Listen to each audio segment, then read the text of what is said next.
Hey there again, Dan Reinman with Reinman Cues. Continuing to make my video documentation as I learn through my machining process and I refine and dial things in. Today I'm cutting a taper profile on a 30-inch shaft using the Q Demon CNC I purchased from Chris Walker of Billiards Innovations. This video is going to focus on setup, cutting strategy, and execution, because when it comes to shaft tapers, straightness, consistency, and finish quality are all earned long before the final pass. So a shaft taper isn't just about dimensions, it's about feel, flex, consistency from one end to the other. Any error in the setup, alignment, or pressure shows up in the final product of the shaft taper. So just like when cutting a dowel, setup is everything.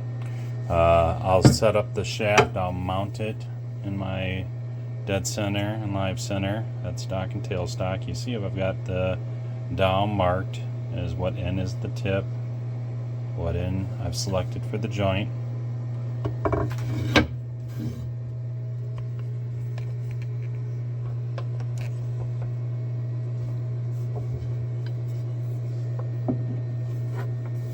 Tailstock pressure is especially critical during taper cuts. Too much pressure can preload the shaft and cause it to spring when material is removed. Too little pressure allows chatter or movement while cutting. So bring it in until it touches, and give it a little bit more. You almost feel just a little bit of resistance, and that's good enough.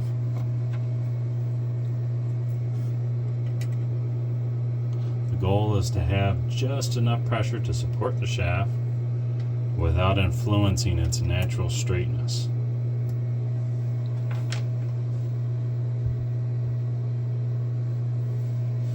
So for taper cutting, I focus on controlled, predictable material removal. That means I need to have sharp tools, a light, repeatable passes, less than what I was cutting off when I was just taking it from square to round. And so controlled feed rates, and all of that is minimal heat buildup. And I'd much rather take more passes than risk flexing the shaft or locking in stress. My typical cutting parameters are 15,000 RPMs. I set that on the Q Demon at the controller. So all the way to the left is down to 0. Take it up to about the middle is right around 10,000. And then take it past that, another 5,000. I'll have my 15,000 RPMs that I'm looking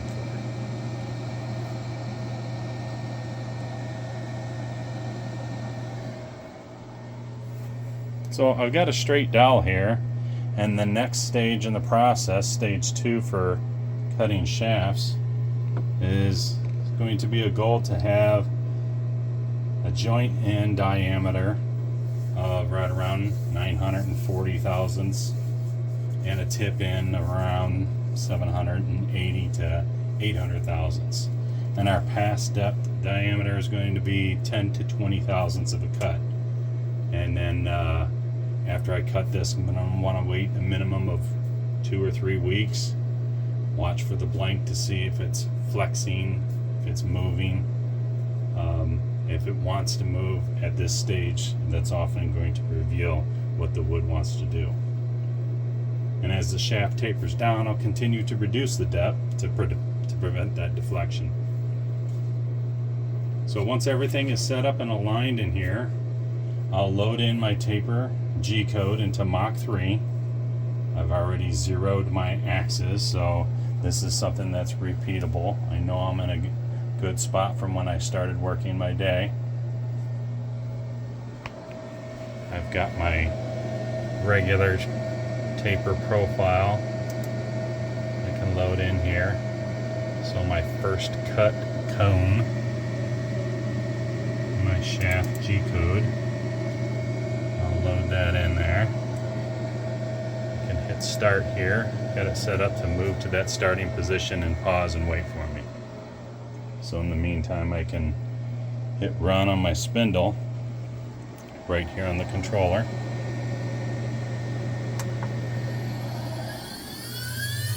That gets that going. And then I hit counterclockwise on the spinning station, and that'll get me spinning. I'll hit run in Mach 3, and it'll run. I think I've got this set to somewhere around 8 to 10 passes to take this from a dowel to a cone taper.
Let's see what we ended up with. Cut looks nice and clean.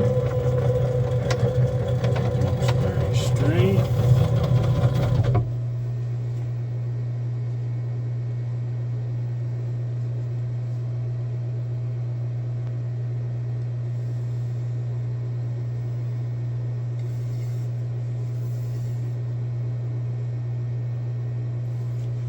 See if we can get some measurements here.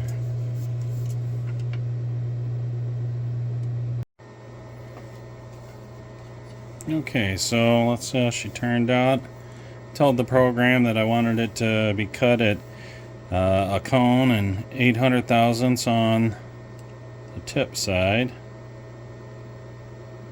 We're pretty darn close there. Can accept that. And the other side I told it 940. So let's see where we're at on that. Pretty darn close there too.